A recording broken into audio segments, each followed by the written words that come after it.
So, are you telling me that your problem is that you just have too many fun parties to go to?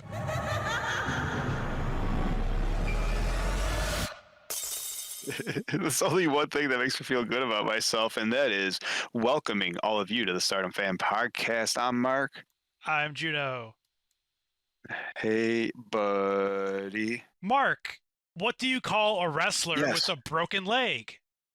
A protagonist. Oh, Get it? no. Because because a protagonist is the main character in a story and a wrestler is a pro. But now they have a leg that is tagonist. That was all right. I thought it was I like mean, really stupid, and then I like what once I kept reading at the end, it's like, oh my god, it's like a double pun. I wanted to do like a face slap. That's like dad joke inception. I'll have to come up with a real one next week. I only I'm sure remembered there's that I'm sure there's one in the Discord. I always call him like The heck? t- now he's IFAM in our Discord or what the heck, or but I always think of him as like the team teacher C guy. He's like, you guys got to do a dad joke at every one of your shows. I just thought of that right before we started. I know, I like that. Well, and then before we get going, you might as well just real quick, right? Right on Front Street, say, hey, if supporting podcasts you like is something you like to do, you can just go to stardomfan.com and click the Ko-fi, click the Patreons, and just show a little love to your boys. And if not, that's fine too. Sit back and listen and or watch this great show we have for you today. Yeah, do that. You want to start off with what did you say, Cobra said? Like you don't like have to donate, but like you can if you want to. Isn't that what you told me? So I should live my life like Cobra. You don't have to donate, but it's appreciated. I'm just saying that like your only Also, Cobra moment happened on webcam when we weren't recording. I'm drinking a salted caramel Java Monster, not a sponsor. That actually sounds good. Yudiko wants to know what's your prediction for who will win the 5-star GP? So I always have to start with who's gonna win like X, Y, and Z by saying Lady C, even if she's been mathematically eliminated in like the third match she's in. But I'm actually pretty sure it's going to be Lady C too. I mean, we are in her classroom. yeah. And then my second go-to is always Kurara. Again, it doesn't matter if she's got one win. Actually, I think she's got two wins. Yeah, No, Lady C yeah. I has don't two think she's wins. pulling Just, the. I think Lady C might have more wins than Kurara. Do you think Saya is gonna win the whole? Do you think she's gonna just go undefeated and pick her opponent? No, I think it's going to be the thing where she loses to one person. And I don't even think Saya's going to make it to the finals. Saya's going to get upset by someone, and um, She could win. whoever beats Saya is not going to win the whole thing. Is my prediction. And I think she's gonna go you know how they have undefeated the no. in at least the block matches. I could I see think her. so too. I don't think she Yeah. loses. I don't think she loses until the bracket. And I think she loses the first match, and whoever beats her, I think, does not end up winning it, and that makes for a second opponent. It's sort of like a New Japan Bushi Road style wrestling, where it's like you create your story. Like whoever beats Saya, there's like going to be that October or November pay-per-view. Be like, well, I beat you. It's almost like when Jeff Cobb was the only one who beat Okada. Jeff Cobb, like magically, as he should, gets the a shot for the championship. So whoever knocks Saya out of the tournament should get. You pin the champion, you get a championship shot. She'll get a chance, and she'll lose. And then whoever wins the tournament, which is probably going to be Lady C, like we said, will end up fighting Saya in December. See, I think that Saya's gonna go undefeated up until the finals, and then she's gonna get her ass kicked by Sayori, and then Sayori's gonna take the mic, and like Saya, of course, thinks that she's gonna challenge for that belt, but Sayori's gonna have like her, what is it, the trio, like the third match against Starlight Kid for that, take her title back. That's what I want to happen. That's the real main event, by the way. I don't like people She, say who's the real champion. Like, is it the red? It's like kind of goes back and forth on like who's more popular at the time, like the red belt champ or the white belt champ. To me, I think Sayori is the face of Stardom. What do you think about that? I have no reason to say why I mean, shouldn't be. She might be one of the most talented wrestlers in the entire world. The And as far as red belt, white belt goes, I mean, that is a discussion since the beginning of time. I mean, you can go back to probably earlier than the 80s, but right, the 80s stuff is what I would like to recall is you got the world champion. It's basically the world champion slash intercontinental title, right? It's like, well, I mean, who you rooting for? The I GOAT Hulk mean, Hogan and Ultimate Warrior, or are you loving Roddy Piper, Mr. Perfect, Bret Hart before he was a world champion? Like, oh, the working man's title, right? I The mean, no the one. white belt, the intercontinental. I would argue no one was more over than Reza Ramon. That might be one of like the Yeah. greatest title runs of all time. I don't care what anybody says. Well, there you go, and it's stuff like And that which makes it the did lead to the mid-tier greatest title ladder mean match a of all lot. time. I know. Remember that time like Shawn Michaels jumped off the third rung? Third rung. I remember when Razor jumped off the second rung. What's what happened? Yeah, so I guess we basically just this tracks. We basically just compared um, Starlight Kid's run to Razor Ramon. No, Yeah. is I'm that is trying that to is that think. what just happened? Saya's Hogan and Oh, Saya doesn't want to put anybody else over. Well, no. Saya's got a Sometimes pose. sometimes you just gotta take the belt.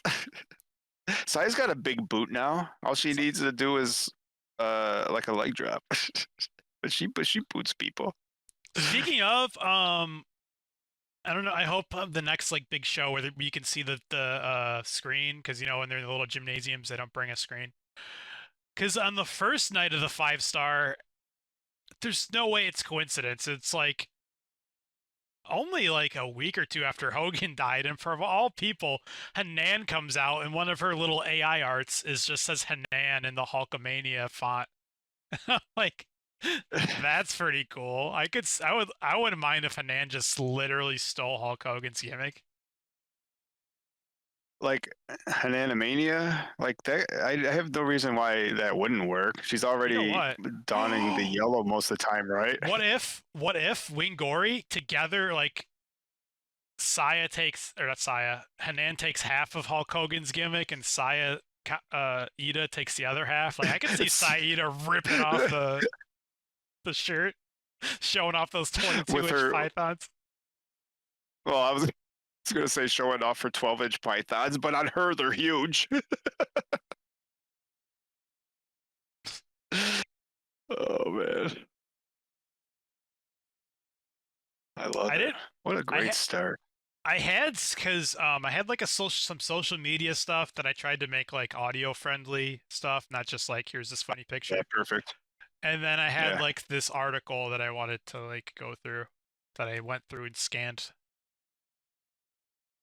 I do want to say too, and might as well because I forgot to say earlier, if there is like, because social media minute is always entertaining to me, and if there is like a section or a block that you just don't think will play for audio, that's fine. Like live stream exclusives works for me, but as long as it's sort of in one block, so when it comes to like editing it, it's just like easier to take out instead of cutting and pasting. you know, this has to go here, this has to go there. But if you ever need to show me like a string of pictures, I'm never going to stop you, especially if it looks like the thumbnail you made today.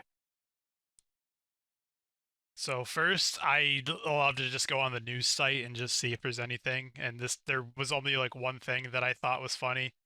This says how much I just love getting. I love just surprising you with stuff and just getting your reaction.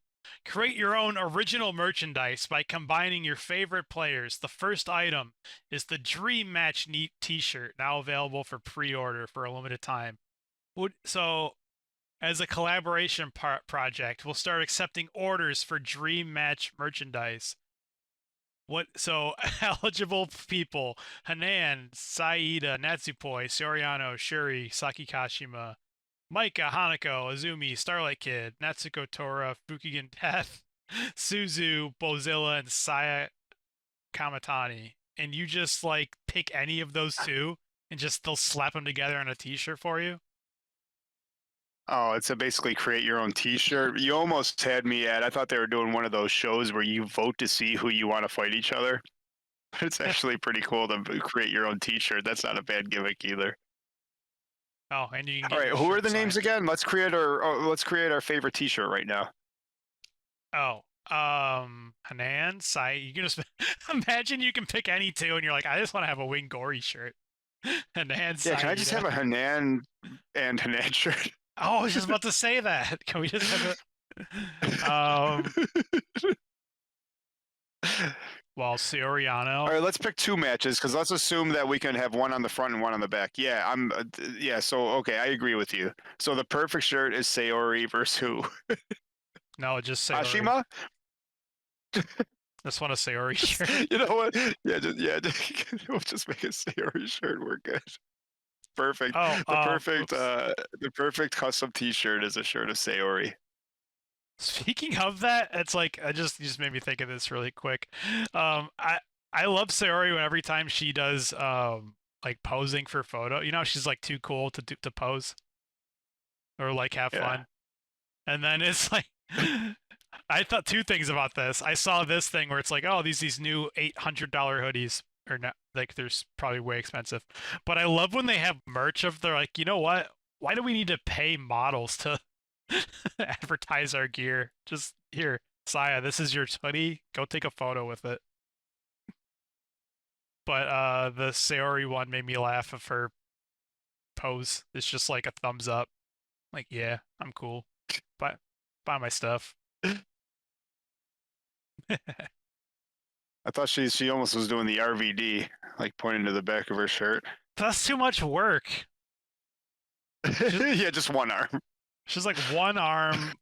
It just happens to be pointing at me. Sayori. The whole fucking show. That's pretty Yo, true. they're only $400. You said 800. You just exaggerated. Well, you're not gonna just want one. It's like you're gonna get the Sayori hoodie, and then you need the Natsupoi hoodie. The Starlight hoodie is pretty They have. cool. It's got like SLK and it's got like a tiger claw mark. So I just wish it didn't have Neo Genesis on it. Oh man, I was gonna say the same thing. Like I love like the minimalistic design of like the fronts, and then they just like plaster something like a big old picture on the back. Yeah, I think all these designs are great, and yeah, that Starlight is fantastic. Now, Chris says he could have a Bozilla versus Fukigen Death shirt. How many of those do you think they sold? What's the over under of two? zero. Is zero an option? But there's a world when that match happens, Fukigen wins, right? I mean, obviously, a Fukigen, a Fukigen cutter out of a power bomb. I think that Bozilla, I don't know if she's her thing in Marigold, like her catchphrase was "size matters," so that could be pretty funny if Fukigen wins. Is like she's like 4'8". She's basically a hobbit at this point. So I saw this next thing was this is a little bit of a tangent, but I just thought this is funny because oh maybe I should read it in reverse. At the 5-star opening night pay-per-view, like after the main event where Natsupoi beats Kurara, like Kurara is just like talking about like the match and blah blah blah blah. And then all of a sudden let's see. Azusa Naba comes in, and she's like, "Whoa, whoa, whoa, whoa, hold on!" To all the Stardom fans, it's been a while. I'm the red Azusa Naba from JTO, and it was confusing. I'm like, I don't know what that means, but because I don't watch like Just Tap Out, but she's like, Carrara, it's been a while for you too. I came here because I have something to say. You have incredible momentum. Well, right now, Azusa Naba has unstoppable momentum. I'm a two-time champion. So what do you say? Let's put all our momentum on the line and challenge each other for my JTO Girls Championship belt. And then Carrara, who I know you love this. If it's not Stardom, it didn't happen. She's like, the girls' belt? To be honest, I don't really know what kind of belt that is. And I'm a little confused about Azusa-san right now and all these different distinctions, but I'll accept any belt and any opponent and any Azusa-san since you chose me as your challenger. I won't let you regret it. And if you lose your belt and regret it, don't blame me. Thank you very much. And they shook hands and she left the ring and then or left the area. And Carrara was like, I don't know what's going on, but I think it means I'm getting a lot of attention right now. But I was confused because I'm like, our friend Apollos was telling us that in Stardom, Azusa is like with hate and is like a total bad guy. But if you go to Just Tap Out, she's the red Azusa Naba, and apparently she's like white meat Hanan level babyface. And I only thought about that That's from awesome. this photo here. I'm like, oh, so she's literally the red Azusa. That's how you know she's a good guy. It's all No, right. You're allowed. she has to color her hair depending on which show she's going to too. It's funny when you had this picture up, and it's basically a, you know, we're used to seeing, if you're Stardom only like I am, you're used to seeing Souza in you know, the black gear, usually some black makeup, and being a little mean. In this picture, she's sort of smiling and It is like yeah, all red, I including think red hair. Fukigen. It's super. It's like Fukigen only does the Fukigen gimmick in Stardom, and then if she wrestles somewhere else, she's like going by like her real name. That's great. There's probably other examples of that. Oh, Saoriano. Like I think Saoriano when she's wrestles in any other company, she's just wears all leather and whips people with a giant whip. And I still don't know Yeah, if that that means sounds she's. like that could work anywhere. But I asked. Good guy or bad guy. Yeah, I can't tell. But I asked Google Gemini to explain it to me. Okay. It says in Stardom, Azusa is a heel or bad guy, and her character is ruthless, defined by her ruthless aggression and her allegiance to the hate faction. So, team disrespect, post match taunts, you know, faction mindset.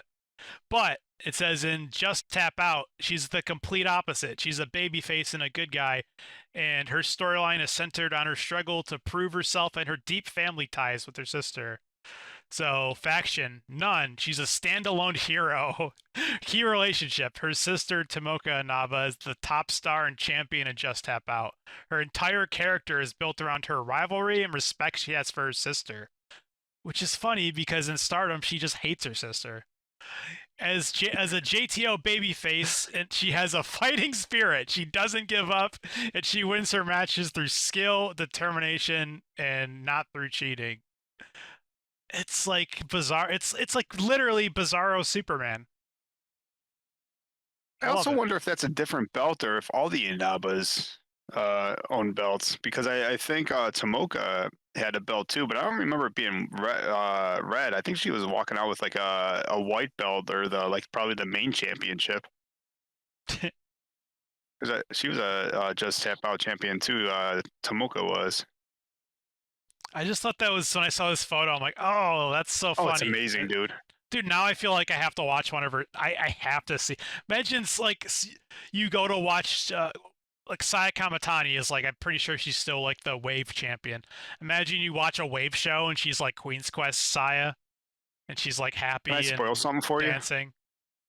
Is she not the She champion actually, anymore? she actually finally just lost like last weekend. I thought she might Uh, because I saw a clip of her wrestling against someone she already like I saw a match where she beat somebody defending that belt and then there was like their rematch and I was like, "Oh, we know how this goes." quite frankly, that's just less for Saya to carry. She doesn't need that garbage. She spray painted. Good luck cleaning all the spray paint off she put on it. Oh, So hello. remember a while ago, I forgot that I was still subscribed to this. They've probably been getting my money every month for like years at this point. Utami had these articles for like Pro Wrestling Weekly. It's like on their mobile thing. Like they get different wrestlers to write like these articles for however long. Well, Yeah, Hanan apparently, did a blog for like a year or two, right? yeah, I think they replaced Utami with Hanan, and I read like a couple of those. What's Sounds like an funny, upgrade. well, I would read a few of them. It's like Shiori's done one. I don't know. Yeah. Tam has done one, like Natsupoi. So it's like, and they usually they write like, what's going on in my life, or what's going on with my wrestling, or blah blah blah. They can write about whatever they want. This is from Kurara. She's like, do I want to be an? I'm gonna Google this because I'm not sure. Anpan Man, Anpan Man is a Japanese children's superhero picture book series that looks like it's for, you know, kindergartners, but can't judge a book by its cover. So I'm assuming that's like these are like the Anpan Man, or this is Anpan Man, but the title is "Do I Want to Be Anpan Man?" And these photos, this is made for mobile, so the photos are like crazy. Oh yeah, her being choked. Her article, this is her article. Ready? Hello, this is Kurara. I hope to bring you the kind of excitement that will make your heart flutter at unexpected moments this week. The other day, I went to see Anpan Man at the cinema. As always, I was in tears by the end. The story is simple enough that even a child could understand it, but it is gentle. Its gentleness is amazing. I love that. It's like I only thought this was funny because, well, two reasons. The other articles we've read have been like paragraphs and paragraphs and paragraphs, and Carrara's is like, I saw a movie today. It was good. I just love that she's like in her own world. Like, She is. Do you think she's a genius, or she is the epitome of like ignorance is bliss, or just like you said, her own world? She's just like, what? you know, Yeah, people don't need literally nothing else matters unless it's right in front of me. people don't want to know about the 5-star or like your training or look at that big ass spear from Carrara to Kamatani. This was her previous article. I wonder how long this one was. This one is called Her Technique Note. Carrara's technique note. Don't look at your opponent. She only writes like 2 sentences. Hello, this is Carrara.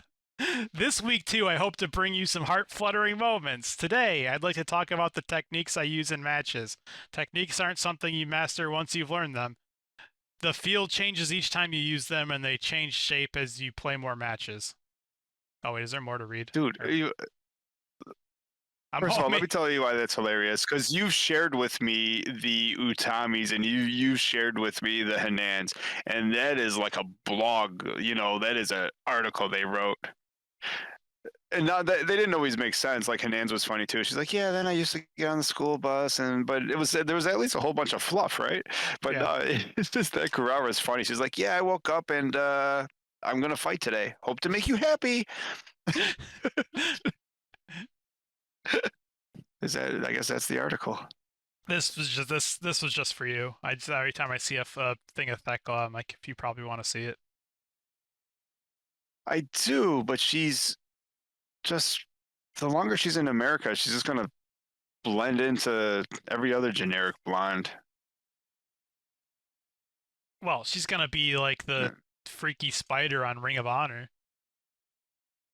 You can you can be one of the 6 people on who subscribe to Honor Club. Oh, more people went to see Empire State Wrestling, which my son is training for, in Buffalo than are going to see Ring of Honor. Yeah, Uh, that's actually true. I remember watching a Ring of Thekla Honor show. I wait. All right, you know what? Let's put this in the red book. There's a better chance that Thekla ends up at an indie show in Western New York and I get an autograph from her, then she ends up at doing anything for AEW that matters. Is she even on a program for him? Like, why isn't she their world champion yet? Thekla, first of all, they forgot to say Thekla was all elite, and then like 4 weeks later, they're like, "Oh yeah, here's her splash art." Like, shouldn't she like she's like the third now that she's in America, she's like the fourth best woman in the world, which makes her the best woman or the Okay, third best the world in America, which makes her like the best woman in AEW. Like, there's it's nobody that should beat her it's ever. AEW and Tony Khan, dude. So either explanation is believable, and I don't know which one's worse. Either A, you're right, and they signed Thekla, and usually instead of doing like, they'd be like, Thekla is all elite, and they make their little graphics for like social medias. They forgot about hers for like 5 weeks, and then they posted it, and Tony Khan's explanation was, well, actually, she got fired from Stardom, so she was still suspended. And I'm like, not from your company, dumbass. So either A, they just completely forgot to do that for her and like promote her at all, or B, in Tony's mind, he really was keeping up with like the Stardom storyline that nobody knows about in his company. Because why would his fans know that? It's possible he's a bigger mark than I am. That's your name.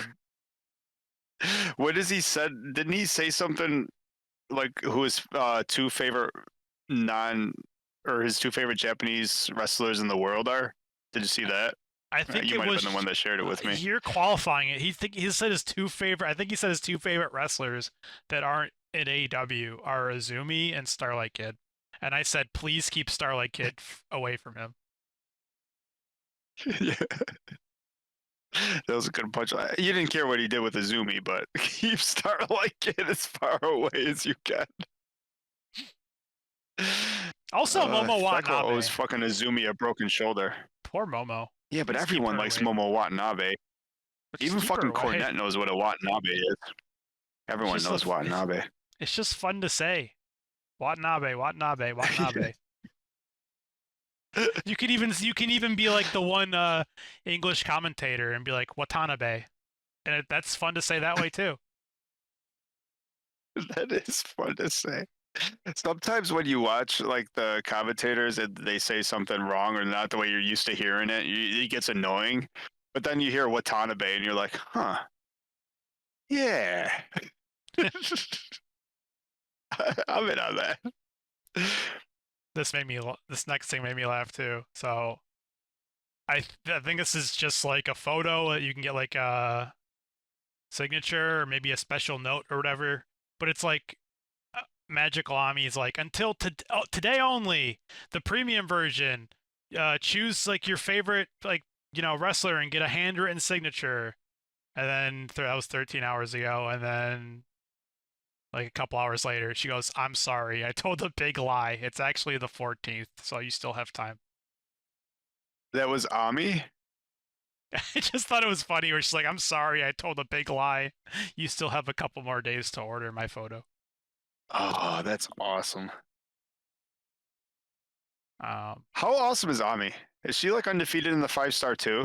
Like, is she undefeated and Saya Kamatani's undefeated? Is that how it works? if you don't count the losses, Why let the losses get in the way of a good story? When this is all done, we're gonna have to get a breakdown, and I'm sure super producer Ropolos can help us with that because he has a 5-star spreadsheet that like is like rivals the craziness that you used to do with spreadsheets. So like we might have to. I'll get his permission to dissect that because I haven't had enough time to enjoy all the 5-star. So going back when it's all said and done and being like, sheepy who is probably gonna be a good amount of fun. what else? Oh yeah, I said to look up at a stat. How do you feel about Kurara going from winning the Cinderella and then main eventing the opening night of the 5-star, which is only it's like top 5 biggest pay-per-views of the year, main eventing it. I was gonna say the same thing. I was gonna say a top 3 or 4, but yeah, at least top 5. So Honestly, it's like might be top. It's like you got the All Star Queendom, Dream Queendom, number 1 and 2. Then you have like the Yeah. 5-star finals and Cinderella finals, however you want to put those. And then it's like the opening night of the 5-star. So it's Yeah, like well, yeah, because then they do because they do the big presentation and everything. So you're right. That is literally the fifth biggest show. and Perfect. she went from winning the Cinderella and then main eventing with Nasupoi on that show, and she's only won one 5-star match. So my question for Well, you just because is that a bigger choke job than Hazuki having like 17 points in the 5-star when everyone else had like 8 and all she had to do was get like one draw and losing out because they're both pretty big fumbles. why'd you do that to me? Like I fell for it. Well, that was 2 years ago, right? Yeah, Or was that just last year? Like that the was. undefeated Hazuki. Hazuki wins like 12 points, guarantees your spot, and Hazuki's got like 10. Is that what it was? And then she goes on like she never wins again. I'm like, oh, fuck. At least they didn't even tease us with Kurara. Like we know, we've been around the block. We know the Cinderella champion. Like once they lose Oh, their the photo first book, challenge, they automatically don't mean anything. right? Oh, so I thought But it was. that's different with Kurara though, because Kurara she did do the she. I mean, you want to talk about the main events? So like Kurara has a few main events, and then she with Cosmic Angels, then the Cinderella, then against Saya Kamatani, and then the Starlight Kid, and then losing to me. You know what? Maybe she's just not good at title matches because then she can't even beat Hina. Hina is really big. It's my counterpoint. Those Hanan sisters have big paws. It's like the puppies, puppies with the paws. They're growing up to be big girls. Is Rena undefeated still? I Yeah, gotta get a yeah. I was Bropoulos just this say thing. yeah. Everyone you like is undefeated. Is that what you want me to say? Yeah. No, Rena did really good. Rena was fucking last week. She was, dude. Rena's like in second place, dude. Yeah, Rena's gonna make the bracket. Rena is the best Hanan sister right now. I love that I think. Where's Hanan Hanan? is. I love that Hanan. We call them the Hanan sisters, the three of them, and Hanan is And, like the and she's worst the worst one. one right now. I never would have Oh, predicted actually, that. Hanan's actually a half a game up. Hanan's having a great fucking series too, but she is in a tough bracket. Wow. Yeah, I I just look at who's at the top, and it's like Azumi is at the top of her bracket, and then like Starlight Kid's in the middle, and like Kurara is eliminated, and Naba's about to be eliminated. That sucks. The other bracket, it's like, I mean, Saya, whatever, but then it's like Lady C's gonna be eliminated. The other Azusa's gonna be eliminated. I don't like these brackets. Bozilla's gonna basically be undefeated. Uria Himi can't even win one match. It's like Momokogo can't win a single match. I don't like this is why I just like to watch the opening night and then it's like the quarterfinals and the finals where it's like I don't have to watch my favorites that I know. Like don't give me hope. I don't like having the hope of like my favorites could have a shot and then they lose 6 in a row. That's not fun for me. Well, Rian and Uria sort of makes sense. There's always like Uria especially the plan. I mean, that happens most Uriak should years. be They like make the their way wipeout in, they champion right win to now. get in, and then they lose. Uriak can be Rian, like yeah, I could like be the Rian too. main in the main event right now. All right. So a little bit of Red Star talk as we're looking at the brackets. So as we record here on 8/12, like let's just talk about the people who haven't won. Like it is a little shocking. So Waka 0-5, Rian 0-5, Komomo 0-5, and Yuria Himi 0-5. Komomo surprises me the most. She's in a tough bracket, but you're not telling me you're telling me that Komomo couldn't can't accidentally get a win over Hina or Rana. That's also me not knowing if they fought each other yet. But I mean, come on. I believe it. I'm Who more should Urea beat? Oh my god! If Urea gave Bozilla her only loss, fill the cup. dude. It's like honestly, it's like they're not like it's not the star power, but when I look, it's like Ami, Sayori, Miyu, Hamasaki, Aya Sakura, and Yuria Hime. It's probably like overall like my favorite block, and it's like they have to put fucking Bozilla in there to like dominate the block and like ruin my 5-star. I don't like it. Well, she's the big girl, right? Why couldn't they put Bozilla in Saya Kamatani's bracket?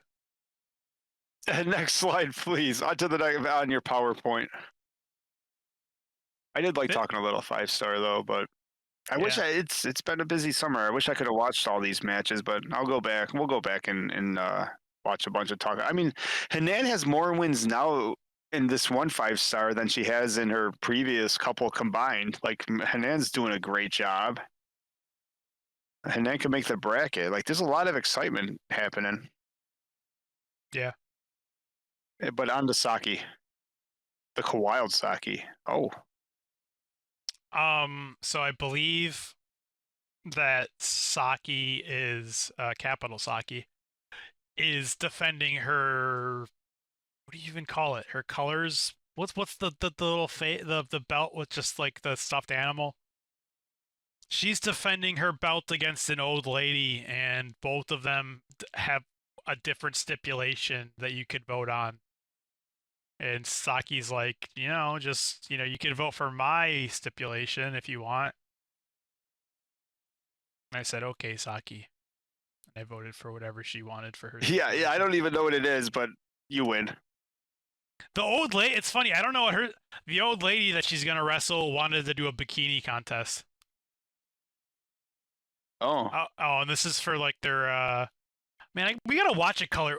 You make me watch the shitty Spark shows. Can we please watch a Colors show one of these times? Yes. Colors. I didn't even know that was a thing. They're probably up to what colors are they up to? She probably posts on her Twitter. Colors. She does a show. I don't even know how often, but dude, I'm like the biggest Spark Joshi fan there is. Me and 4 other people bought that pay-per-view you couldn't watch. But there you go. Speaking of like stealing like Kazuki's gimmick, Saki's talking. It's like, "Hey, old hag, who would even want to see an old hag like you in a bikini? The one who wants to see it the most is me." It's kind of funny. That's actually pretty funny. I'll tell you who wants to see it. Me. Take your shirt off. Utami just had real quick before you go to that, I don't want to leave Colors yet. Oh, like what's their thing? Are they self-promoting? Do they have a they run wrestling events? I had no idea. I just thought they were one of the greatest factions in the world. I didn't know they ran shows. I will tell you. I knew Saki was Capital Saki was one of like the greatest freelancers in the world, other than maybe Unagi. Oh, we'll get to a thing from Unagi. I mean, in other people's opinions. That's a good segue. And a segue isn't just something you ride on. Let's go to that first. So, I think that Unagi did a. Oh, I can't see us now. I swapped over. Hang on. Hello.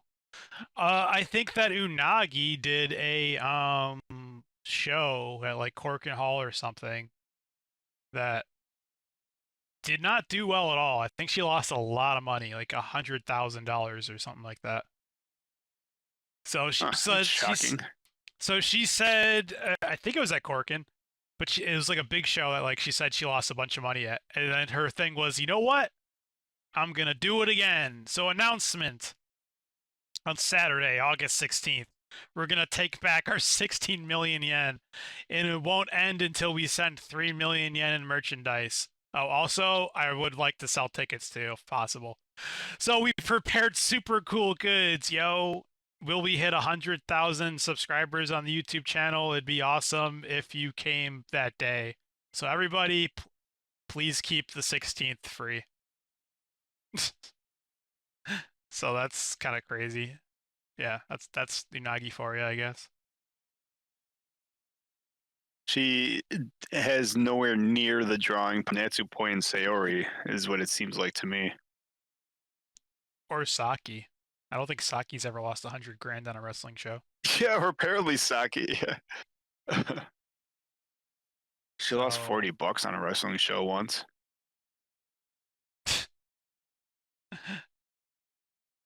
allegedly. Girls Pro Wrestling Unit Colors. How many events have they ran? They have ran 20 events. I just want to watch Hikaru. How many is she in? She's Or Hikari. retired. She sells potatoes outside the venue. I'll watch her sell potatoes. Oh, maybe not. The last one, maybe that was a retirement match. Saki beat Hikaru for in the main event. I'm just trying now. Now we're on a little Saki tangent. I want to know how many matches this girl's wrestled. Over 1,000. That's a lot of matches. Jesus. She just like nonstop, bam, bam, bam, bam, bam. And you know what? She doesn't even have the Hulk Hogan excuse. She could or maybe. No, actually, it's more impressive because Hulk Hogan would say that he wrestled like 400 days a year because of traveling back and forth from Japan. So when Saki travels to America from Japan, she loses like 100 days. So it's like she's wrestling 160 matches in like 200 days. That tracks. Well, it's Hogan math. She's wearing. Oh, no, that's Unagi on my screen. So I was like, she's wearing Hogan colors. That's Unagi. Yeah. Actually, Unagi's gear on that picture looks more like Harlem Heat. Oh. Yeah. WCW fucking Booker T wore that same gear. No, you're thinking of his brother. I think Booker T would like Unagi. No shit. Just a guess. It's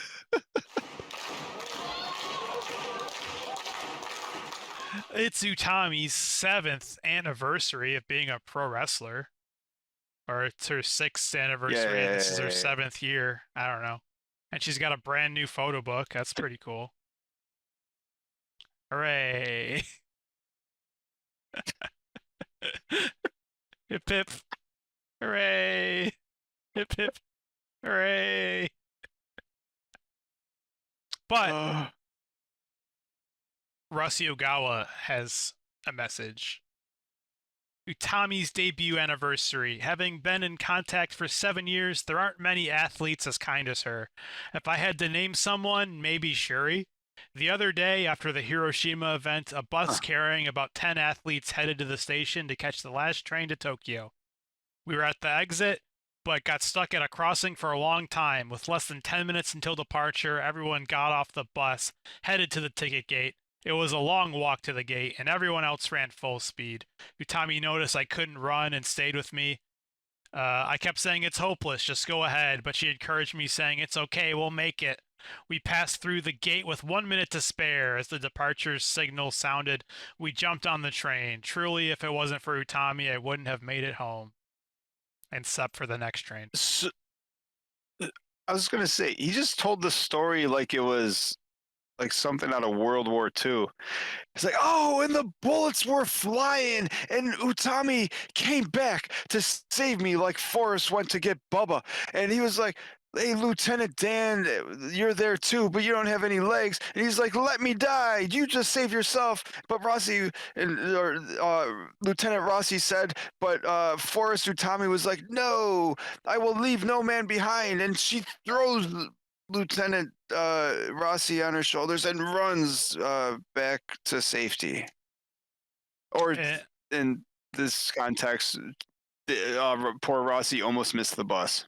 And then they got on the train, and Rossi was like out of breath, and he's sitting there having a mild cardiac arrest. And Utami said, "Rossi, ice cream."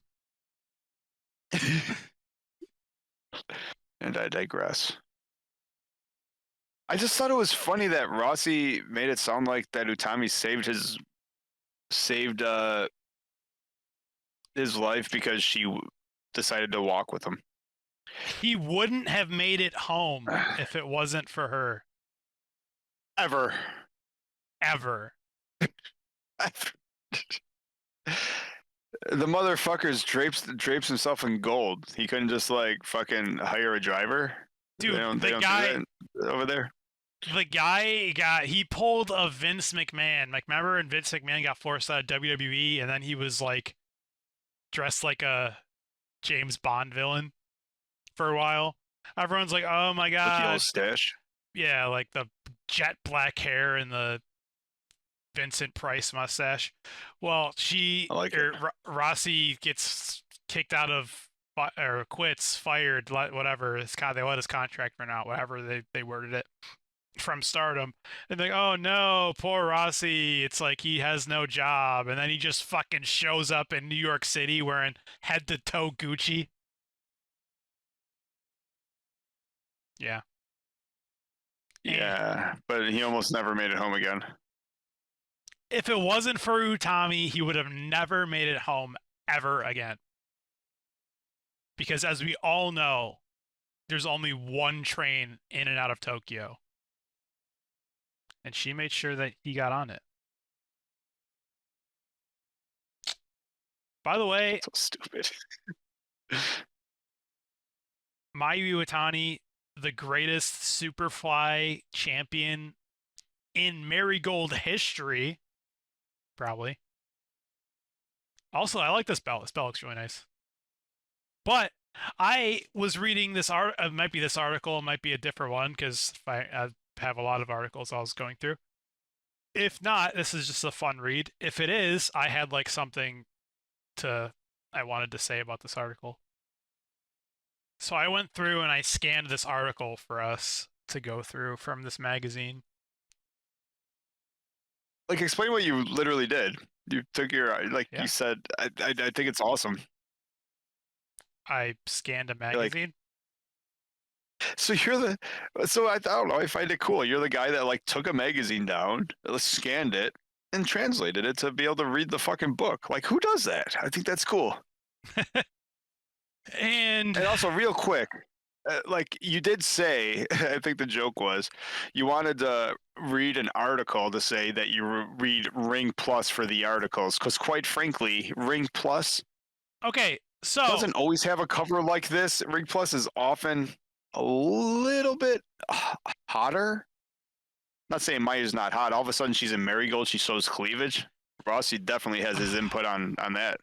what Mark is trying to say is I wanted to talk about this on the podcast so that I could write Ring Plus magazines off on my taxes, and that I could also say that I buy Ring Plus magazine for the articles and not be lying. The fact that Ring Plus is now a business expense just made my day. Can we get 2, please? Jenny. Got the Ring Plus, Jenny. You never know what you're going to get. Life is like a box of Mayus. We get Ring Plus for the articles. Listen, I went through this. It takes longer than you think to scan through pages of a magazine if you're not just sliding it through. So we're gonna take I respect the time. everything you do. And we're gonna take the time to enjoy these photos together, okay? Mayu wearing makeup is also different. Like Rossi was like, "We're gonna need you to doll yourself up if you're gonna be." She's wearing makeup. Oh, you haven't seen her new gear. I like her new gear. It looks very similar to the old gear, but that's not bad. But it's cut lower. That's what I told you. Rossi's got a thing. He's like, I tell you what, you have been great, but in Marigold we show cleavage. Well, I mean, if you're the Superfly World Champion, sure. Why not? Mayu definitely Right. looks happy. Well, of course she does. She's like, you mean I get to be the champion and make a whole bunch more money and work way less dates? Who wouldn't be happy? Yeah, you do bring up a good point, though. Like, when's the last time she was like in Stardom when she actually smiled? I feel like she lost her smile. She just wasn't a little fucking girl about it like Shawn Michaels was. Why do we keep are they like both the showstoppers, Heartbreak Kids? Why do I just always want to compare Mayu to Shawn Michaels? Well, it makes sense. Anyways, I don't know if this is like because I was like just trying to get this sorted before the show. We were already like running late. So this might be this article, which I think it was, and it might end up being a different article, which we'll get to in a different week. But because there's a lot of obviously a lot of these magazines have Mayu interviews because she's popular. This one says 10 questions for Mayu. Number 1, what's your favorite What book artist? was this from? If you wanted to, real quick, I didn't want to interrupt, but maybe just to give it credit. Do you have the like Ring Plus that this came from? It's like Ring Plus Volume whatever. 8. Ring Plus Volume 8, the Mayu Iwatani cover. This one is titled The Icon's Love. Or The Icon that's pretty Love. cool. So, number 1. Mayu's favorite artist, Miss Green Apple. About a year and a half ago, I was feeling hopeless about my life. Number 2. She likes streamers, but sometimes they also give life advice on the stream. I find it interesting that there are people like that. Pause. Oh. Yeah. Oh, this is like a top 10 list of Mayu. Great. All right, so we're on number 2. However, we are streaming. Would you like to give Mayu some life advice that she might find interesting? Stardom fan to Mayu. Stardom fan Juno. When you're at the bar and you're drinking, and there's like a kind of a grody chick like that's like been eyeing you up all night, and you're trying to talk to like her hot friend, but then there's like the bitchy like kind of fatter friend that's like next to her. It doesn't let you talk to like the hot friend, and then like the hot friend leaves, but you've been drinking. It's probably like always going to be an awesome time to get with the fat chick, but then don't actually like admit that you were been with the fat chick. That's my advice to Mayu. All right. Life advice. Mayu Iwatani is right. You can get life advice from streamers. There you go. And Juno, you just hit peak watchers with that story. Well done. What a great time to advertise the content. On to number 3. You can go to the Patreon and Ko-fi and support the good guys if you want more great advice like that. I will put a segment up for the Juno advice column if we need to. I'll give you guys more gold for that game. Oh, listen. I got plenty of street smarts that I'd be happy to share. Hobbies. I used to make puzzles every day after dinner until about 4 a.m. It's fun to be able to empty myself out. It can be frustrating though. My bedroom is filled with Tom and Jerry characters, the living room with Disney stuff, and the bathroom is filled with Crayon, Shin-Chan, and Doraemon. I don't know what those are, but apparently it's not good feng shui, but I keep them on display because they're cute. Well, that's nice. That is nice. Nothing I can tear apart there. Mayu number 4. Number 4, favorite type of opposite sex. I'm an introvert and a shut-in, so I'd like someone who would take me out on all kinds of places. I'd like to go to a baseball game with the opposite sex and also go to Disney. Oh, like Disney World Japan. Oh, that's the kind of places I want to go. But someone who is tolerant and kind, older than me, who likes dogs and cats, who doesn't get angry easily. And then she says, how about someone like Shinobu Sagami? Ayo. Shooting her shot with whoever that is. Yes, I think that would be good. Now I gotta look up who that is, right? Yeah, you do. But or you could just cut out the middleman and be like, Juno, I gotta tell you something. I love baseball. I Yeah. love Disney. I'm super tolerant. Everyone knows I'm super kind. Almost never angry. I like I feel like I'm right on this profile. Swipe right. Are you older than Mayu? Well, oh, actually, that's what. First of all, my bit was about to be for you, but yes, I think I do have my Uber beat. So yes, I'm the perfect one. So the guy I looked up, I don't know, is a television personality, I think. The guy is 58 years old. So is Mayu trying to be like this guy's like sugar baby? All I know is that compared to that, I'm a fucking young stallion. Hey, Mayu. Number 5. Why do you like the sauna? Saunas also help me become empty. I don't usually sweat because I have a slow metabolism, but saunas make me sweat, so it's fun to watch the sweat gushing out of my pores. The only place I lie the only place I lie naked outside is in a sauna. Well, that's good. I don't know if I could say the same. I go to super hot places like 120 degrees, even lukewarm public baths. I go about once or twice a week. Well, there you go. That's nice, right? Favorite animal, number 6. Dogs and cats. I used to be a cat person when I was at home. I had lots of cats and was a total cat person. But when I got a dog, I realized that dogs are cute too, but I'm still a cat person. But I'm Well, that's becoming a because dog person. I wonder, I really love watching dogs having fun at the dog park. Well, she that bought makes her sense. dog is the size of a cat though, so That's that the doesn't first count. thing I can relate to in this article. Well, is I feel like everyone who's a cat person is a cat person until they get a dog. And then they realize, like, oh, it's nice to have a pet that doesn't hate me and is happy to see me when I walk through the door. For that. 7. I would be happy if I received pet toys. I am a medium-sized dog. A dog chews and ruins things right away, so I'd be happy if I could get a small doll like that or a toy to make a clicking noise when chewed. I receive so much uh, that my storage space is already full. I have so much that I think I'll never run out again. So she's just bragging about how like much stuff she has for her dog. Favorite clothing brand? It's a Korean brand called Lifework Onegaishimasu. with a dog logo on it. I love their clothes, and I only wear t-shirts and shorts from them. I go to Korea once a year, and I always buy a ton of stuff when I come back. I wear it all the time. I'd be happy if you could give me some clothes from them as a gift.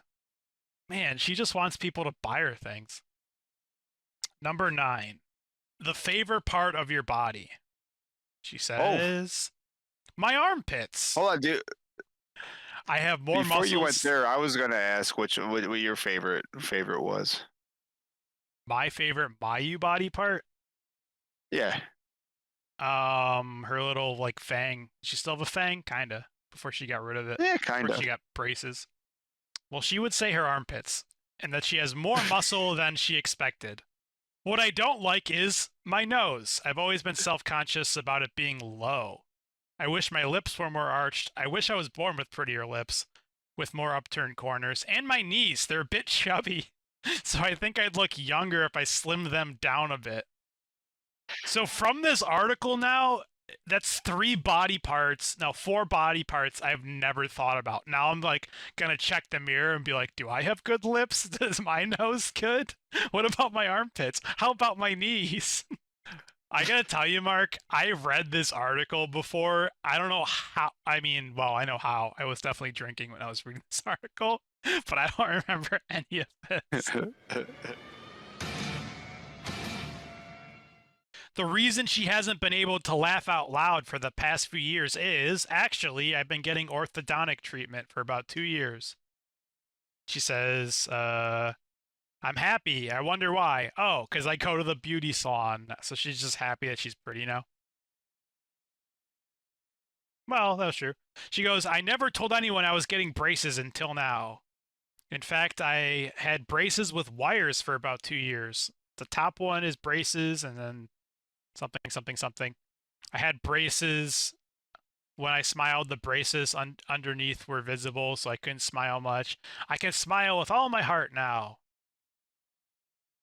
during my orthodontic treatment, I had to hide my teeth when I smiled, which may have affected my appearance. To tell you the truth, I wanted to keep my upper double tooth. I wanted to keep it and make it look pretty, but it was filed down without me realizing it. So I'm a little unhappy about it. So, oh, well, I'm glad that she thought the snaggle tooth was cute because it was. Yeah, I was stunned because not only was she gorgeous, but she's the greatest wrestler in the world. It's like I feel so bad to find out that for years she was apparently very upset with her appearance. Poor lady. But now she's Well, happy. upset with her knees. Her knee, her knees and teeth. She goes, my attitude changed once I started going overseas. People put a lot of emphasis on the alignment of my teeth.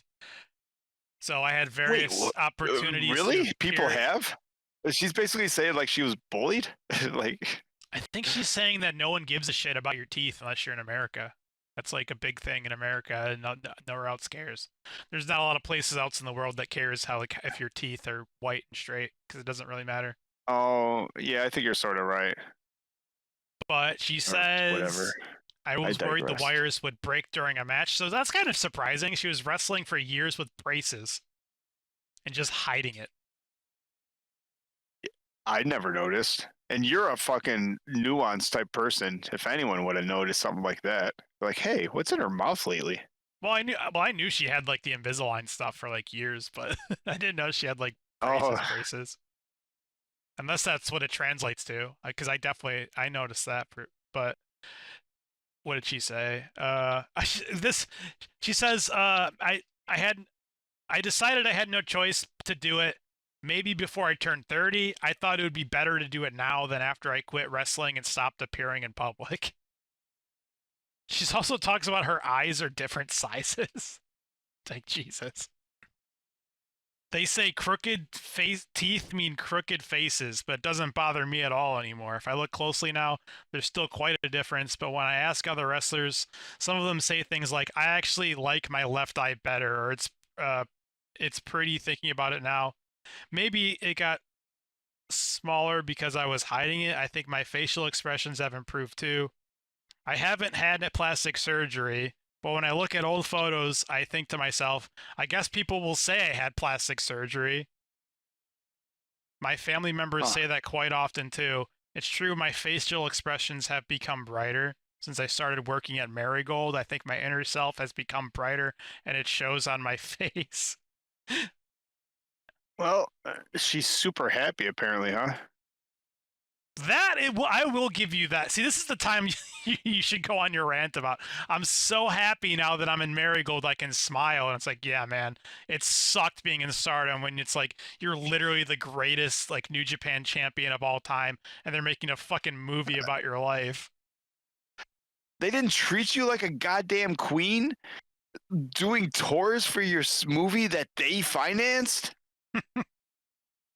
Shit, Bayou. The explosion in popularity from last year to this year is incredible. What do you think was the trigger? She goes, the release of my autobiography film, Runaway Wrestler. It's like, oh man, it really sucks that they funded this thing that like furthered my career for Marigold. She goes, at autograph sessions after the matches, there's lots of people who said I came because of the movie. Nowadays, you can easily watch it on subscription services. So before production, I was worried, like, is my life story interesting? Will it be okay? But now I'm glad I did it. I feel like it was a great honor to be able to do this. She goes, despite breaking a rib. Oh yeah, she might have broken a rib in like Marigold. It's so awesome that Already? Mayu had one injury her entire Stardom career, and it was like a fluke thing. So she talks about she broke her rib. I think she said like I don't know if it was during training or something. Oh, so she hurt her rib, and then she broke, and everything She keeps broke doing a like rib? yeah. And then it's like no injuries until she starts working at Marigold. And like a month into working at Marigold, she breaks a rib. Because Marigold wrestlers are not good. They just Rossi was sitting there bitching and complaining about how they're always botching their moves and they don't look good and they don't look professional. And then they've been in business for like a year and a half and he finally got them a ring to start training in. It's like You can't bitch about your wrestlers not being professional and then not let them train in a wrestling ring. Like, Well, I mean, step one, wear your very cool yellow marigold jumpsuit. Step two, put on a bikini and get in the photo book. Step three, learn how to wrestle. no, That's the marigold way. It's step one. Here's this really sick jumpsuit for a press op. Step two, bikini. Step three, It is a cool jumpsuit. Step four, Okay. profit. Step five, wrestle. But she's like, I'm having so much. She's like, I used to just. It's funny now too, because she's like, I even enjoy like waiting around. She goes, I used to just be outside alone with earphones. Now I enjoy like cleaning up the ring and whatever. So it's like, so it's like that's another thing. It's like I'm so happy that they did. It's like I'm so happy now. It's like, could you believe at Stardom like they just let me like goof off and like play on my phone and listen to music while other people set up the ring. But now I have to set up the ring, and it's so good. I'm so happy. Like you could have volunteered to set up the ring and Stardom. Yeah, they probably wouldn't have cared. Yeah. Like, well, maybe Lady C should be like, no, this is the corner I set up and wiped down. Mark, Like, I'm right, starting to hate Mayu the more I read this article.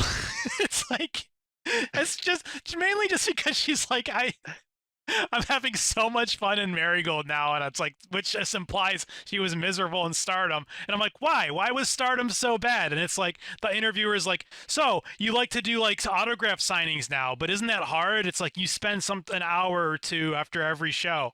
And she's like, no, it's really fun. It's I've always preferred to stay home and sleep all the time. So it's like, I'm so miserable in Stardom. They let me go home and sleep instead of staying here for fucking hours after the show to sign autographs. It's like, what the fuck? What I'm starting to learn is if Okada would have told Mayu to shut the fuck up and wrestle, she would have been the most happy she's ever been. Like, you're gonna set up the if she made Mayu the Lady C of you're gonna fucking pick up everyone's clothes on the outside of the ring, you're gonna pack the ring up, you're gonna set the ring up, you're gonna clean the spit and sweat off the ropes. Mayu would have been the happiest wrestler on the planet, is what I'm learning. It's shocking, right? Yeah, it's like the more I read it, it's just like I didn't have to do any of the work, and they treated me very well there, and I was miserable. Maybe the problem was her faction, because I like one of the fascinating things about me in Stardom in general so you're is saying like how that fun Hanan the factions made are. her quit? I'm Hanan made saying her quit that Stardom? if you think of all the factions, like E Nexus Venus, they had their bar fun. Like all the factions, even Oedo Tai were dancing.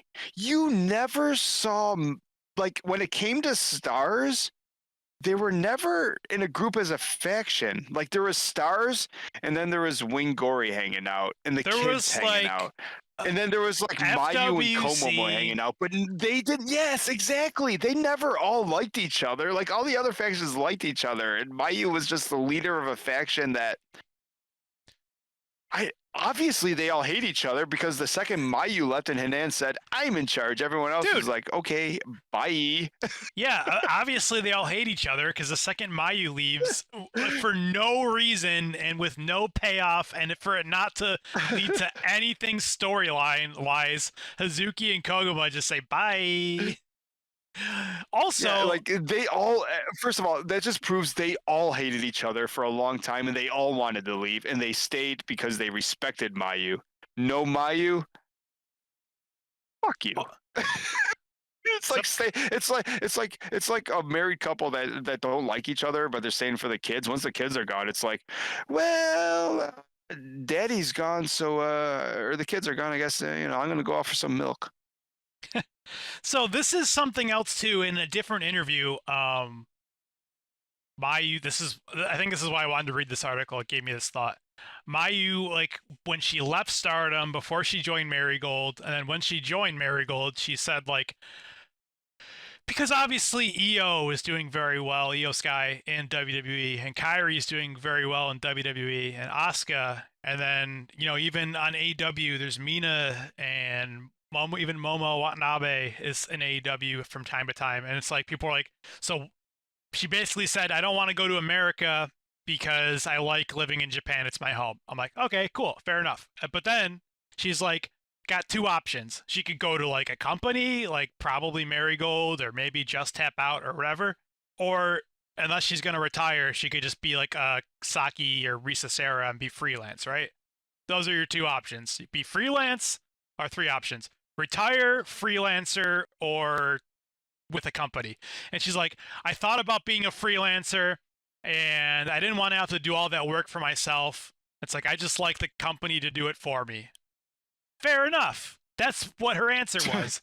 But then she says in this interview that Marigold is like a handmade feel. I feel like it's building a house from scratch. It's very exciting. We have to do everything ourselves. It's not like the company does it for us. So she's full of crap. And one hand she's saying, I wanted to be with the company because I didn't want to do all this book myself and do all that work. But then she joins Marigold and she's like, I really love that we have to do all this stuff ourselves and the company doesn't do it for us. Fucking genius. I love it. Your customer blah blah blah blah blah. By the way, what is the ratio of male to female fans? What a great question. There are definitely more male fans, Mayu says. About 8-2. But I think a lot of those female fans are coming from the past 2 years. I think the number has increased dramatically in the past 3 years. I think 8-2 is very generous.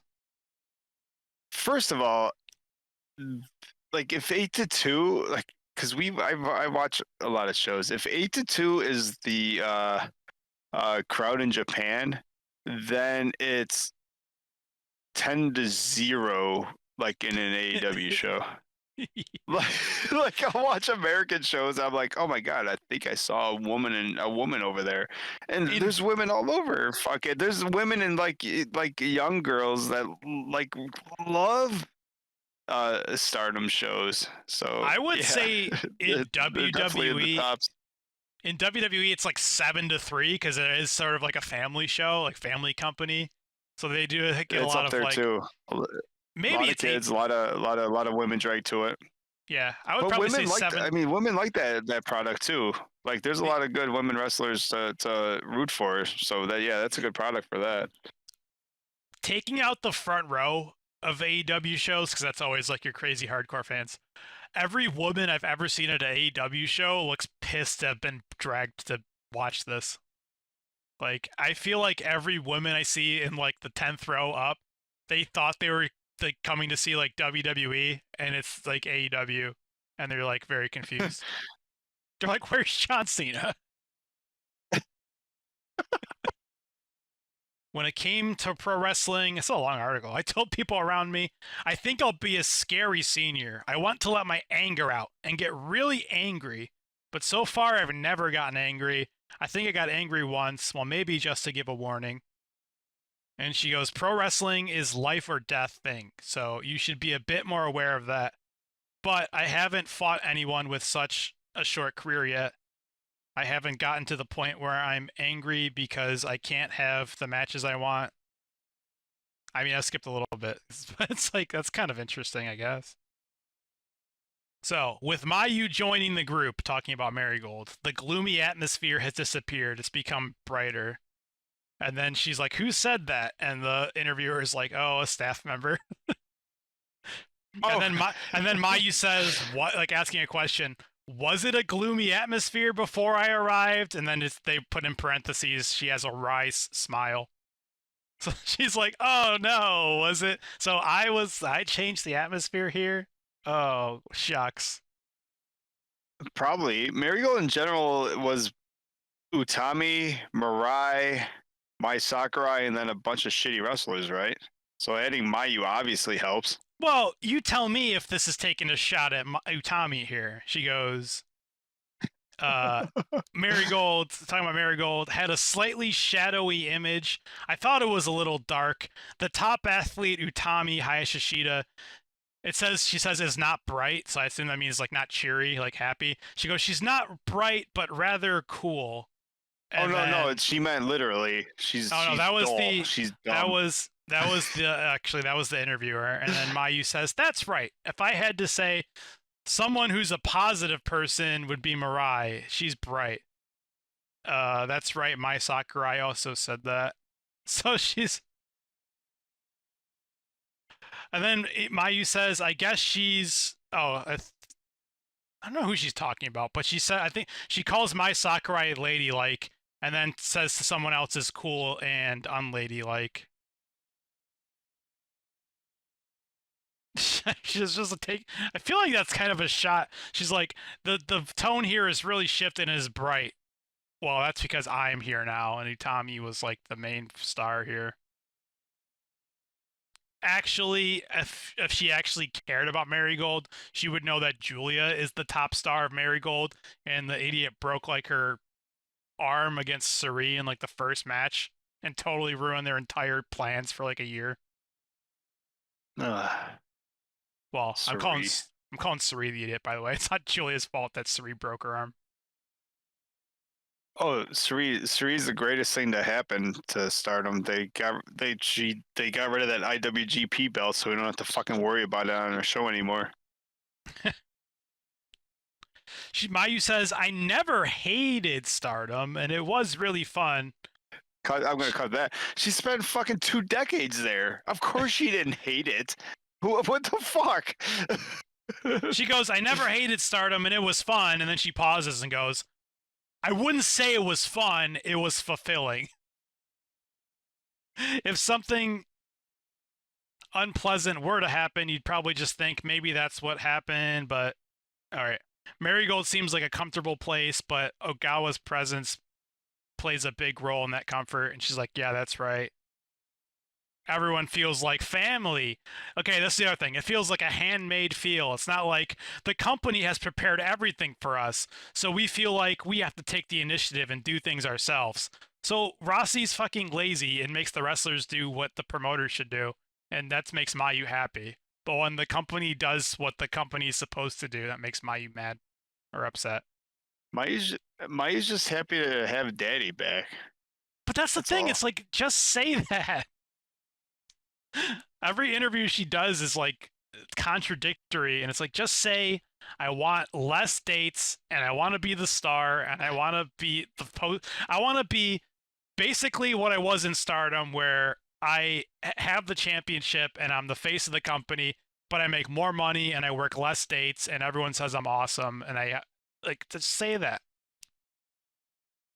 She talks about people that she likes in Marigold, but you wouldn't know.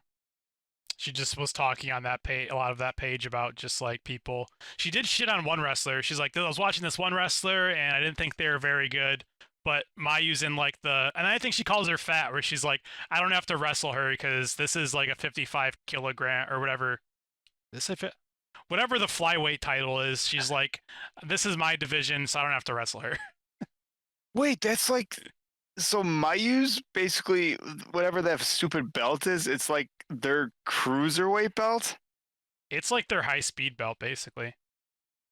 Yeah, but the high speed doesn't have a weight limit. Fucking Well, Mark, Tora could fucking like Mark, challenge for it if she wanted to.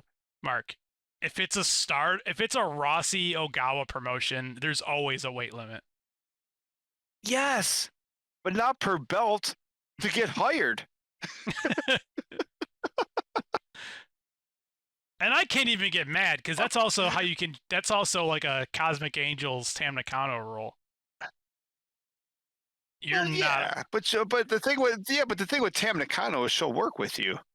She'll be like, "Hey, pineapple, get on the scale. All right, we got a little work to do. You get healthy, we all get happy." So, talking about her championship, her yeah, her Superfly championship. I want to make it a belt that anyone can challenge for, Jesus. as long as they're under the 55 kilogram weight limit.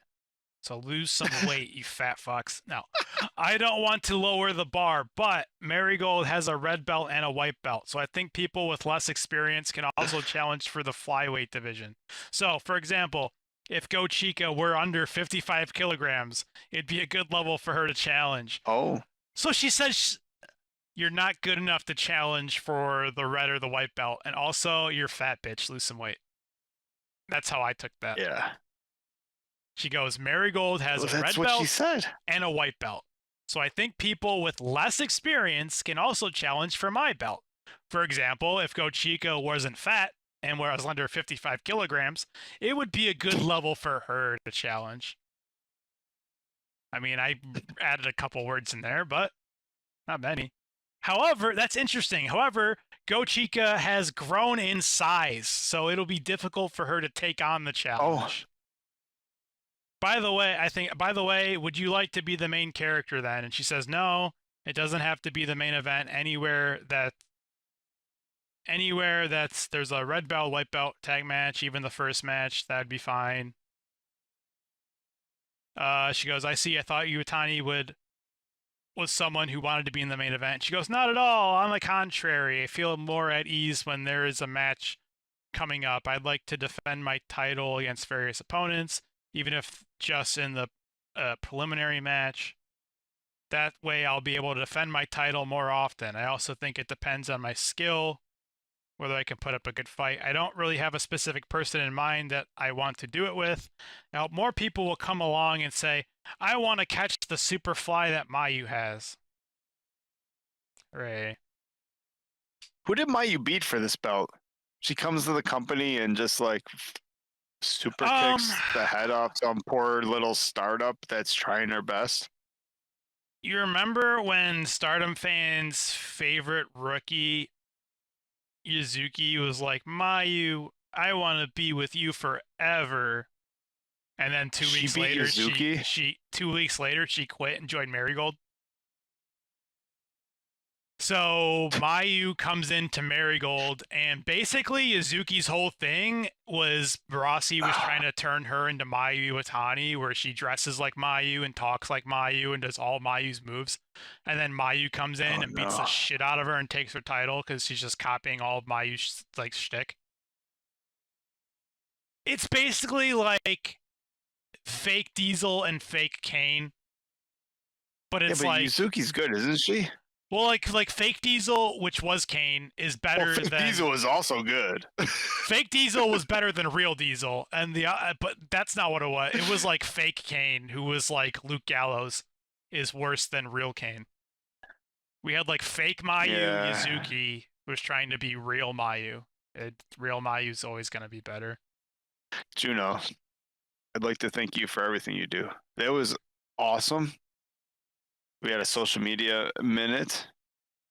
You literally scanned one of your 45 magazines. Now, I will say a lot of these and read it to me. But I can officially say that I buy Ring Plus magazines for the articles. Yeah. Juno, thank you. And thank you all, the Stardom fans, for hanging out and listening, watching the Stardom Fan Podcast. You can follow everything we do at StardomFan.com, the YouTube, hop into the Discord from there, hang out with all the other friends who love talking about Stardom. That's the place to be. This is the Stardom Fan Show. It's not the Fan Stardom Show.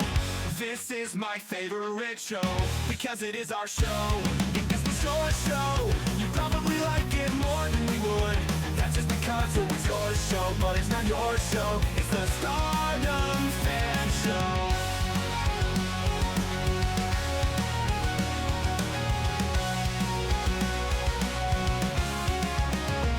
If this was your show, you probably like it more than we would. That's just because it was your show, but it's not your show. It's the Stardom Fan Show.